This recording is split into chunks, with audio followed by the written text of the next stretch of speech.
चुनाव आयोग को लेकर पूरे देश में बहस छिड़ गई और कहीं ना कहीं ज्ञानेश कुमार के ऊपर आरोप लगा रहे हैं। ऐसी कौन सी संजीवनी बटी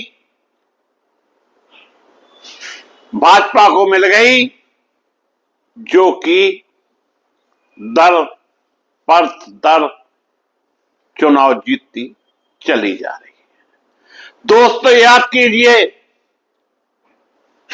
2024 लोकसभा चुनाव, जब हमारे देश के प्रधानमंत्री नरेंद्र मोदी कहा करते थे कि अब की बार 4 से पार, और विपक्ष ने जब चुनाव लड़ा तो उनकी सीटें 2 से 40 पर अटक कर रह गई और बनारस से भी हमारे देश के प्रधानमंत्री सिर्फ 1 लाख वोटों से जीते थे। पश्चिम बंगाल जिस तरह से जीता है, उनके ऊपर आरोप लग रहे हैं। वहीं हमारे देश के प्रधानमंत्री कहते हैं कि गंगा ने बुलाया है, बनारस में भी गंगा ने बुलाया था। लेकिन अब सवाल बड़ा नहीं, बहुत बड़ा, और जो मतदाता अपना वोट दे रहे हैं उनको खुद विश्वास नहीं हो रहा है कि आखिरकार देश में चल क्या रहा है। दोस्तों नमस्कार, मैं मुकेश सुदैनिया, आप देख रहे हैं सीधे बोल यूपी। आज सवाल सिर्फ एक चुनाव का नहीं, आज सवाल उस भरोसे का है जिस भरोसे पर 1 से 40 करोड़ लोगों का लोकतंत्र खड़ा है। दिल्ली में सुप्रीम कोर्ट के भीतर संवैधानिक बहस चल रही है और बाहर राजनीतिक तूफान उठ चुका है। विपक्ष आरोप लगा रहा है कि चुनाव आयोग अब निष्पक्ष संस्था नहीं रहा, बल्कि सत्ता के प्रभाव में काम कर रहा है। वहीं सरकार इन आरोपों को पूरी तरह से राजनीति बता रही है। लेकिन आखिरकार ऐसा क्या हुआ कि मामला सुप्रीम कोर्ट तक पहुंच गया? दोस्तों, 1 से 40 करोड़ लोग देश के जानते हैं कि मुख्य चुनाव आयुक्त की भूमिका निष्पक्ष नहीं है, और आज नहीं तो कल यह सच्चाई खुलेगी। सबकी जड़ में Anoop versus union of India का ऐतिहासिक फैसला सुप्रीम कोर्ट में ने तब कहा था कि चुनाव आयुक्त की नियुक्ति ऐसी समिति करे जिसमें प्रधानमंत्री, विपक्ष का नेता और भारत के मुख्य न्यायाधीश शामिल रहे, ताकि चुनाव आयोग पर जनता का भरोसा बना रहे। लेकिन बाद में नया कानून आया और सीजीआई को समिति से बाहर कर दिया गया। दोस्तों, यहीं से सत्ता में खोट नजर आ गई। अगर सत्ता में खोट नहीं होती तो सीजीआई बाहर नहीं होते, क्योंकि सत्ता को लग रहा था कि जिस तरह से हम लोकसभा चुनाव में बहुमत के आंकड़े से पीछे रह गए, कहीं ऐसा ना हो कि आने वाले समय में हरियाणा, महाराष्ट्र के चुनाव हार जाए। इसीलिए अपने खासम खास को लाने के लिए कानून बदल दिया। अब विपक्ष कह रहा है जब चयन प्रक्रिया में सरकार का प्रभाव बढ़ेगा तो निष्पक्षता पर सवाल उठेंगे। सुप्रीम कोर्ट में वरिष्ठ अधिवक्ता कपिल सिब्बल, प्रशांत भूषण और अन्य वकीलों ने कहा कि चुनाव आयोग लोकतंत्र का रेफरी है। अगर रेफरी पर ही पक्षपात का शक हो जाए तो पूरी चुनावी ढांचा संदेह में आ जाता है।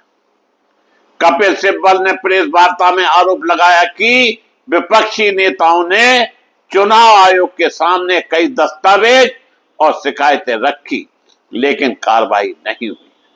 इसी संदर्भ में राहुल गांधी, अखिलेश यादव लगातार आरोप लगा रहे हैं कि चुनाव गड़बड़ियां और मतदाता सूची से जुड़े मुद्दों पर आयोग को दस्तावेज दिए गए, लेकिन संतोषजनक जवाब नहीं मिला। हालांकि चुनाव आयोग इन आरोपों को खारिज करता रहा है। अखिलेश यादव ने हाल में ही प्रेस वार्ता में कहा कि उन्होंने कई एफिडेविट और शिकायतें दी, मगर जवाब नहीं मिला। राहुल गांधी भी चुनावी पारदर्शिता और संस्थाओं की निष्पक्षता पर लगातार सवाल उठाते रहे। अब आइए इस मुद्दे पर जिसमें पश्चिम बंगाल की राजनीति में आग लगा दी। सोशल मीडिया और राजनीतिक बयानबाजी में यह दावा किया गया कि ज्ञानेश कुमार के साथ हुई बैठक में टीएमसी प्रतिनिधियों के साथ तीखी बहस हुई और गेट आउट जैसी स्थिति बनी। लेकिन यहां एक जरूरी तथ्य समझना होगा, इन दावों की अलग अलग राजनीतिक व्याख्याएं हैं और सार्वजनिक रिपोर्टों में इस घटना का पूरा आधिकारिक संस्करण स्पष्ट रूप से स्थापित नहीं हुआ। इसलिए इसे राजनीतिक आरोप और विवाद के रूप में ही देखा जाना चाहिए। असर बहुत बड़ा हुआ। पश्चिम बंगाल में टीएमसी खुलकर आरोप लगा रही है कि चुनावी प्रक्रिया को प्रभावित करने की कोशिश हो रही है। बीजेपी पर पलटवार करते हुए कहा कि विपक्ष हार के डर से संस्थाओं पर हमला कर रहा है। और इसी बीच सुप्रीम कोर्ट में संविधान अनुच्छेद गूंजने लगे। सबसे पहले आर्टिकल 3 से 24, यही अनुच्छेद चुनाव आयोग और स्वतंत्र संवैधानिक शक्ति देता है। बहस में कहा गया कि अगर आयोग की नियुक्ति प्रक्रिया की कार्यपालिका प्रधान हो जाएगी तो उसकी स्वतंत्रता पर सवाल उठेंगे। फिर आर्टिकल 19(1)(a) दलील दी गई कि निष्पक्ष चुनाव लोकतांत्रिक अभिव्यक्ति का हिस्सा है। मतदाता का अधिकार केवल वोट डालना ही नहीं बल्कि निष्पक्ष चुनाव में भाग लेना भी है। आर्टिकल 14 यानी समानता का अधिकार, अगर किसी दल को संस्थागत लाभ मिलने का आरोप लगे तो बराबरी का लोकतांत्रिक मैदान कमजोर हो जाता है। और फिर सबसे बड़ा शब्द बेसिक स्ट्रक्चर यानी लोकतंत्र और स्वतंत्र चुनाव संविधान की मूल संरचना। अब राजनीतिक हमला सीधा नरेंद्र मोदी और अमित शाह पर। विपक्ष आरोप लगा रहा है कि केंद्र सरकार संवैधानिक संस्थाओं पर प्रभाव बढ़ाना चाहती है। वहीं बीजेपी कहती है विपक्ष हार की आशंका में लोकतांत्रिक संस्थाओं को बदनाम कर रहा है। लेकिन असली सवाल जनता पूछ रही है, अगर चुनाव आयोग पर भरोसा कमजोर हुआ तो चुनाव जीतने वाले भी सवालों के घेरे गिर जाएगा। लोकतंत्र केवल चुनाव कराने से नहीं चलता, लोकतंत्र भरोसे से चलता है। जब गांव का गरीब वोट डालने जाता है तो उसे संविधान की पूरी किताब याद नहीं होती, उसे केवल इतना भरोसा होता है कि उसका वोट निष्पक्ष तरीके से गिना जाएगा। लेकिन अगर वही भरोसा टूटने लगे तो सबसे बड़ा संकट पैदा होता है। आज देश में ईवीएम से आगे निकल चुकी, अब सवाल संस्थाओं की विश्वसनीयता का है। सवाल है, क्या लोकतंत्र में एम्पायर पूरी तरह निष्पक्ष दिखाई दे रहा है? क्योंकि अगर जनता को लगे कि एम्पायर भी एक टीम के साथ खड़ा है, तो फिर लोकतंत्र चुनाव नहीं, फिर सत्ता का खेल बनकर रह जाएगा। और यही कारण है कि सुप्रीम कोर्ट की यह लड़ाई केवल कानूनी लड़ाई नहीं, बल्कि भारत के लोकतांत्रिक भविष्य की सबसे बड़ी परीक्षा बन चुकी है। दोस्तों, मैं दावे के साथ कह सकता हूं कि सत्ता ने चुनाव आयोग को अपनी गिरफ्त में ले लिया है और अंधा भी बता देगा कि जब मुख्य न्यायाधीश सुप्रीम कोर्ट को बाहर का रास्ता दिखा दिया और कोई भी मेजॉरिटी बनाने के लिए सत्ता के दो, विपक्ष का एक, तो कैसे निष्पक्ष चुनाव आयुक्त हो सकता है? क्योंकि यह एक ऐसा मामला है जिसके सहारे चुनाव जीते जा रहे हैं और हर स्टेट में वो जैसे चुनाव चाह रहे हैं वैसे हो रहे हैं। अगर कोई इस पर आपत्ति करता है तो उससे कहा जाता है कि अपनी हार के कारण ऐसा हो रहा है।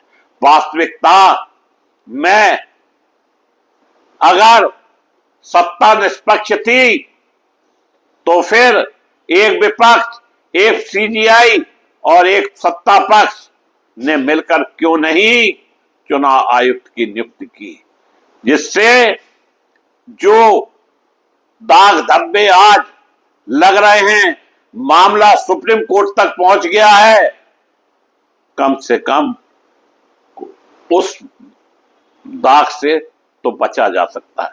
लेकिन एन कैन प्रकार ने सत्ता चाहिए, उसके लिए विपक्ष के ताबी चिल्लाता रहे, चुनाव आयुक्त के ऊपर इसका कोई असर नहीं पड़ता, वो अपने ढंग से खेल खेल रहा है क्योंकि उसको सत्ता की ताकत मिली हुई है। वरना अगर विपक्ष के साथ निष्पक्षता से काम होता तो देश में लोकतंत्र दिखाई देता। आज देश के अंदर लोकतंत्र नहीं, चुनाव तंत्र दिखाई दे रहा है और चुनाव तंत्र को अपने कब्जे में करने के लिए देश के अंदर जितनी भी एजेंसियां चल रही हैं, उन्हें कहीं ना कहीं लगाकर चुनाव जीता जा रहा है। यह आरोप मैं नहीं, यह आरोप देश के अधिकांश लोग लगा रहे हैं। और अगर संविधान को जिंदा रखना है तो आज नहीं तो कल चुनाव आयोग को निष्पक्ष चुनाव कराने पड़ेंगे, अन्यथा देश के अंदर एक फिर से बहुत बड़ा आंदोलन प्रारंभ हो सकता है और जिसकी पूरी जवाबदेही मौजूद सत्ता और चुनाव आयोग की तय की जाएगी। आज के लिए इतना ही, फिर मिलेंगे हम आपसे। आप देखते रहे सीधे बोल और चैनल को सब्सक्राइब करें